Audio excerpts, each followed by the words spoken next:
Well, we probably ought to go ahead and get started. I'm not sure how long this will take us. I've set this training up a bit differently because of the nature of what I'm presenting. So I went ahead and set up this Google Slides show. Go ahead, Megan. What's your question? That didn't pop up for me. Resource got popped up for me. tinyurl.com/Alcoa 12-15. Did it work for you? It pops up this, not this, not that. Yeah, it should pop up this here. Okay, sorry. Yeah. Yeah, and if you scroll down on there, you can actually get back to my presentation, which is right here. It's okay. So as I was saying, it's sort of hard to demonstrate all of this during a presentation like this, and given that we might have some folks who join us remotely, it would make it really impossible. So what I did is I pre-recorded some of the features, me using the features, and I rendered those out as animated GIFs and embedded each of those on the slides. So it walks you through step by step what it actually looks like to activate one of those feature sets in Canva. All right. So having said that, it looks like we have 16 features that I want to cover today. These are beyond basic. So today's training assumes you've already used Canva before, and you, for the most part, you know what you're doing. All right. So let's go ahead and begin. I'm going to go through these. I'm going to take a look at what the feature is, and then the animated GIF will actually show you the steps. I'll be talking through that. And then if you want help, individual help at the very end of this, after I go through each of these features, we can give that to you. Understood? Right. Well, having said that, let's begin. All right. So the first item on our list is adding images to frames. So what you see on the screen there is an example of what an image might look like once it's put into a frame. If I go on to the next slide, you're going to see exactly how this works. Okay, so watch carefully. Come back here, and I have to do a refresh so you can see the steps. So on the left-hand side, you're going to go to Elements. You click on Elements, and then you search for a frame. I wanted a specific frame, so I chose Circle Frame. And if I scroll down, there they are. And from this point, it's just a matter of scrolling through and finding the frame that you want. Some frames can be adjusted. In this case, we can adjust the border there, color of the border. And then all that's left is for us to drop a photo inside the frame. Once it's in there, if you double click on the photo, you can reposition it and resize it so that it's placed exactly where you want it inside that frame. And once it's set, you can resize the frame along with the picture and place it where you want.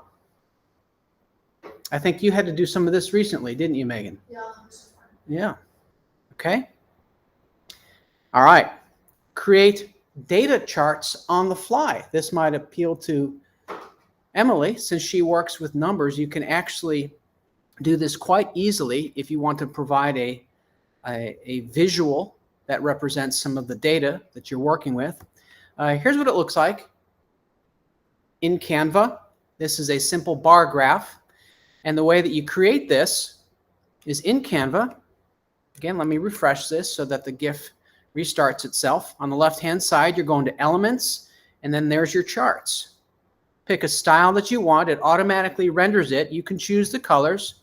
And then it's just a matter of going into the data right there in the sidebar and changing the values.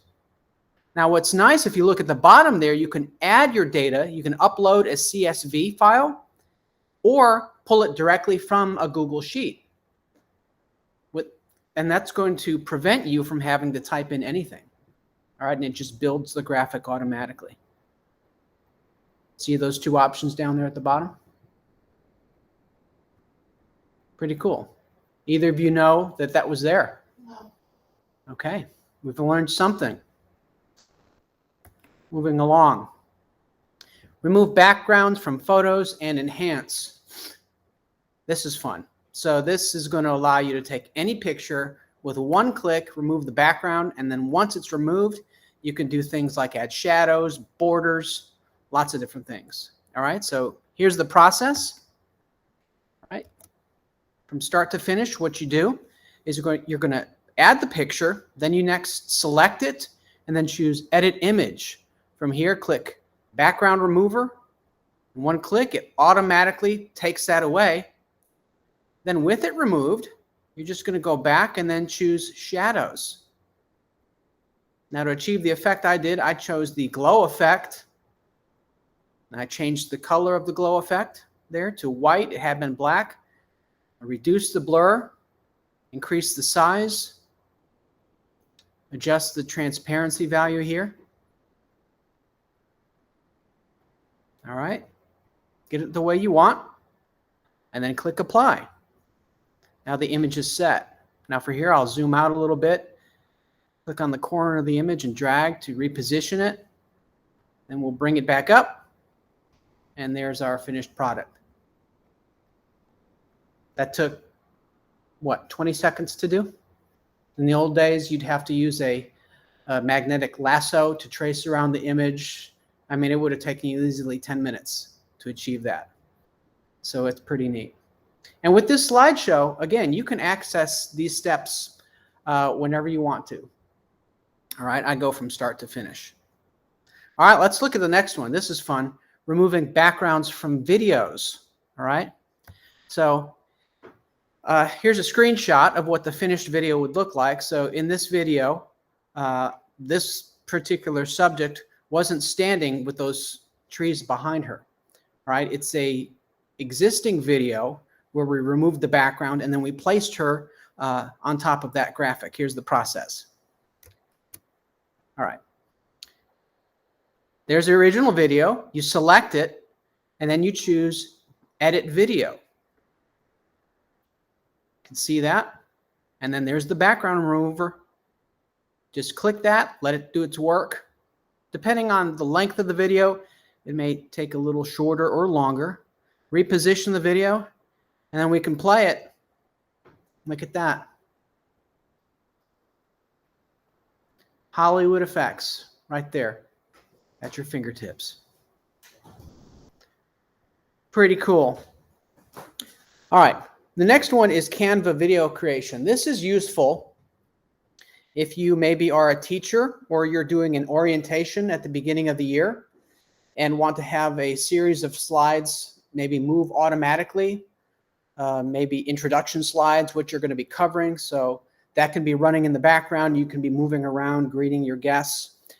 You can actually build these videos inside of Canva quite easily.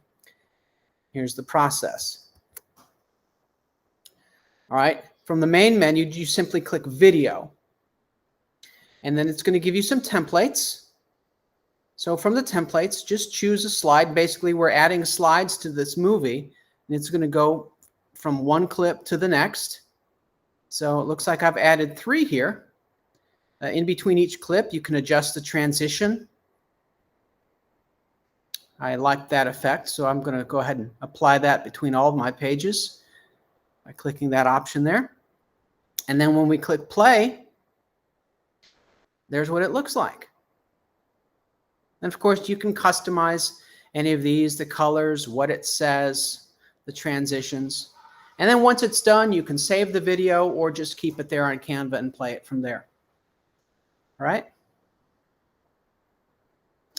Canva live audience participation. So Canva, in addition to videos and graphics, it's also a presentation tool just like Google Slides and PowerPoint.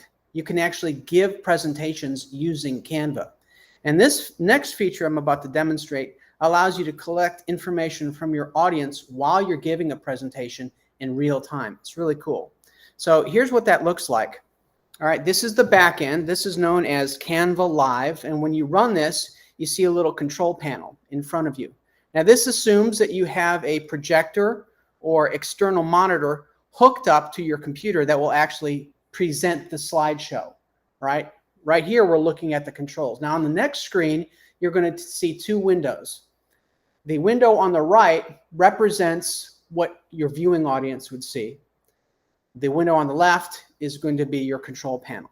So here's how this works. All right, so on the left there, you can see our control panel, and I've enabled this feature so the visitor would see on the presentation Canva.live and then a series of numbers. They enter that, and it takes them to a page where they can actually enter text.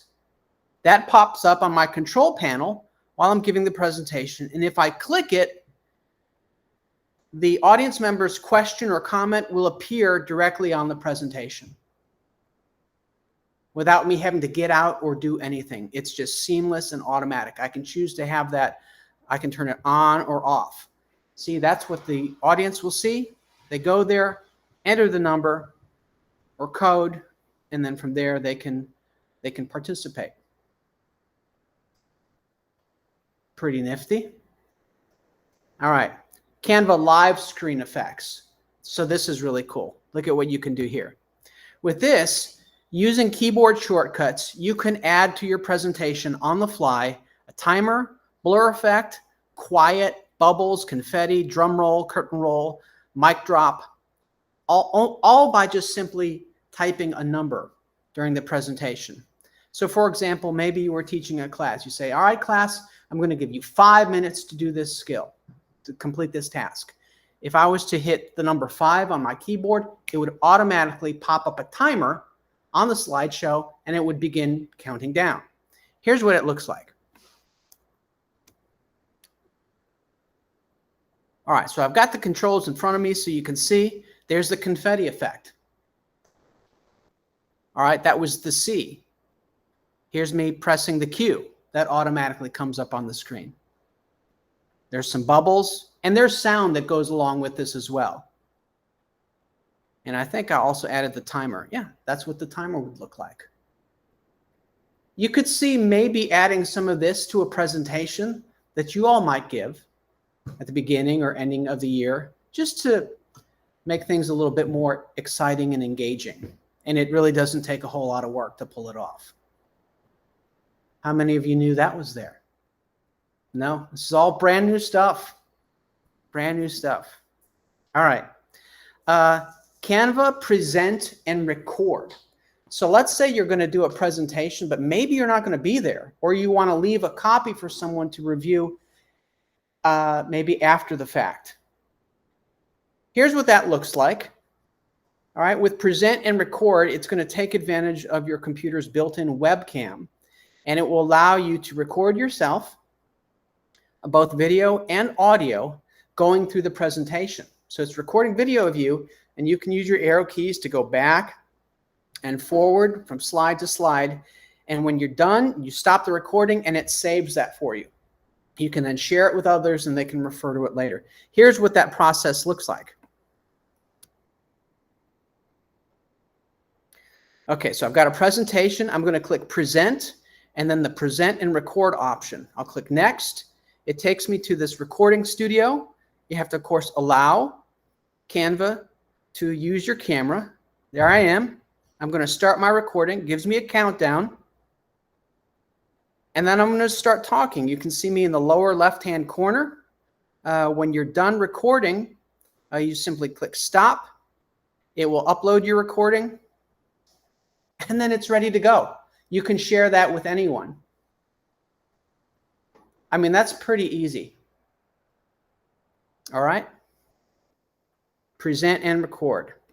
Next, Canva connection to Google Drive. So I know a lot of folks, whenever they create Canva content, typically they'll upload content from their computers that are stored locally. All right, you don't have to do that. You can actually connect it to your Google Drive, and you can access all the content inside your Google Drive. So here's what making that connection looks like. All right, what you're going to do is on the left-hand side, you're going to scroll down, you're going to find apps. And from there, just click Google Drive, go to the app details, and then click Use. It'll ask you to authenticate, choose your account, click Allow, and then boom, there's all your folders in your Google Drive. You can click on the content and add it immediately to your project.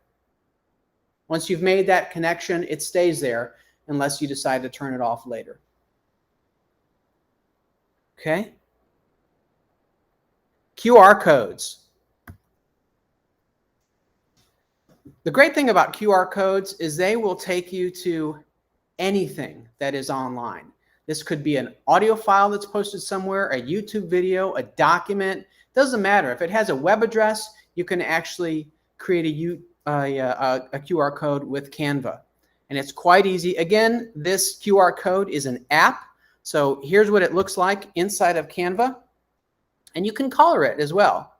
So on the left-hand side of Canva, just go to Apps, look for the QR code option right there. Just click it, and here we are. Enter your URL. In this case, I'm going to a Google Doc, and I'm copying the address, or the link rather. Then we'll come back to Canva. I'll paste it in, and then look what else we could do. We can customize the colors. So for this presentation, I sort of got a purple theme going on, so I'm gonna dial that in. That is green, yeah. I'm doing my presentation right now is purple. I should have used that in the demo. But then you click that, and then it creates it. And then there it is. Maybe you knew what I meant, maybe not. But there you go. That's really easy to do. Okay. Canva version history. This is great because from year to year, I will rely on documents, and in some cases, maybe it's the only thing that needs to change is the date, or maybe I want a design that I worked on a few years ago. Well, there's a way you can get back that design, and here's what it looks like. So we did the band festival, and I created a YouTube thumbnail using Canva. So I wanted to find a particular version. So all you have to do is inside of Canva, you're going to open up the design and then go to the File menu. And from there, locate version history. It'll show you all the versions on the left-hand side. You can see the dates and timestamp on them. Just click it, and it'll give the option to actually go back to that version of the design. You can restore it, or you can make another copy. That way you have two of them that you can work with. And at any point, you can go to any other version. Okay? All right, moving on. Character builder. This is probably going to be better for teachers of younger children. So basically, you can build characters, change things like the shape of their head, the face, body, skin tone, hair color. So this is what it looks like in action. So on the left-hand side, you're just going to go to Apps. You find Character Builder. It's right there. Click on it.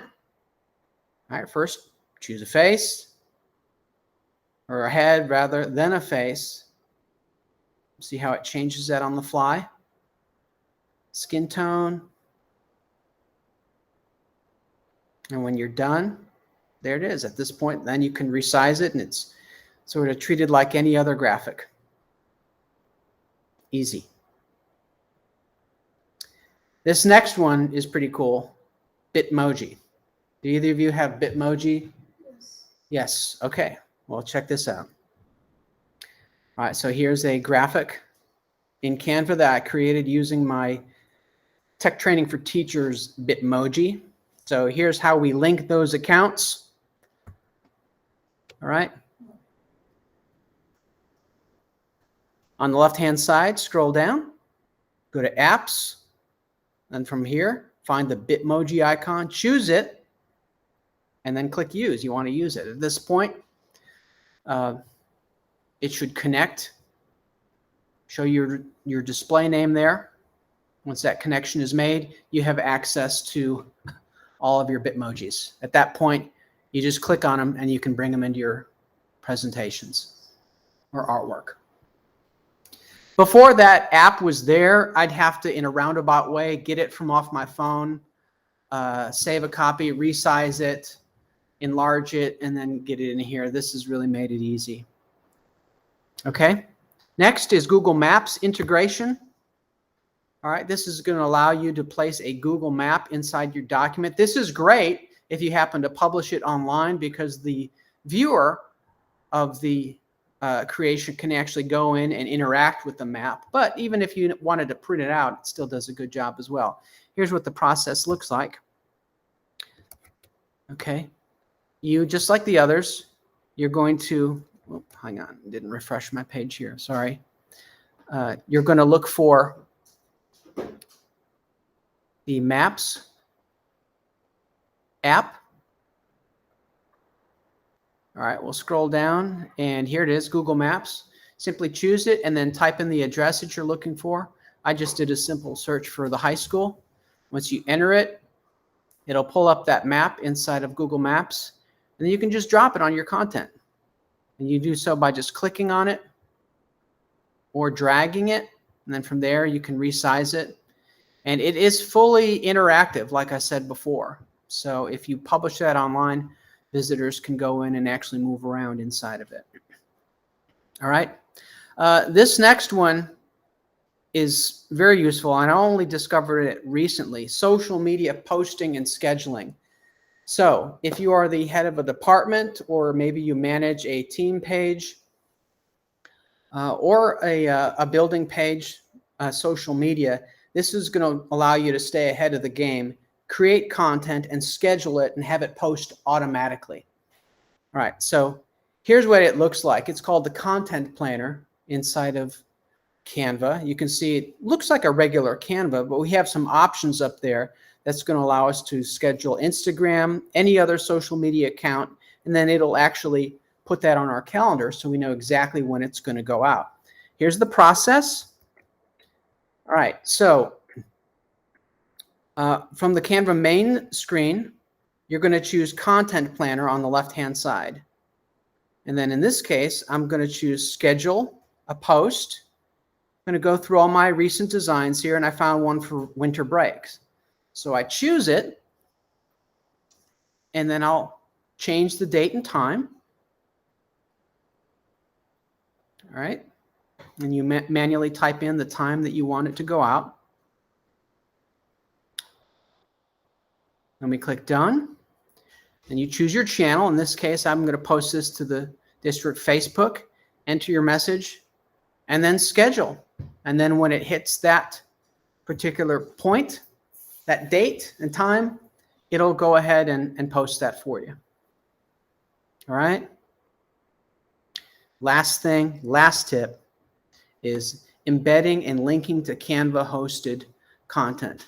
This is great for putting designs inside your school webpage or profile page. So here's the chili supper design that we did. Megan, I know you've had a hand in this. I think you may have changed the dates recently, but we could post this on the school website without having to download it. And what's great about posting it electronically is if you make a change on the back end in Canva, it's automatically reflected online. You don't have to change anything. All right. So how this works, I'm going to show you from start to finish. All right, let me reload this. All right, so here's the design in Canva. I'll click Share. And then from here, I'll go to the More option, and I'll find Embed. All right, so we'll click that option once more. And then we'll copy the HTML code. All right, all you're having to do is copy and paste here. We'll go back to Edlio, and in our menu bar, there's a little embed icon. We paste that in. We're not having to type anything. We're just copying and pasting. And there it is. There's the design. So now if I preview that, this is what it's going to look like online. Full resolution. And like I said, if you need to quickly make a change to it, you can do that on the back end, and it's automatically adjusted. All right. That is all I have for today. You folks who attended, if you wanted some help with any of these things, I'm more than happy to provide that. But you have access to the slide deck where all those steps are detailed with the animated GIFs. Go ahead and scan that code there so you can complete the form, the participation form. And that's going to do it. I thank you for attending.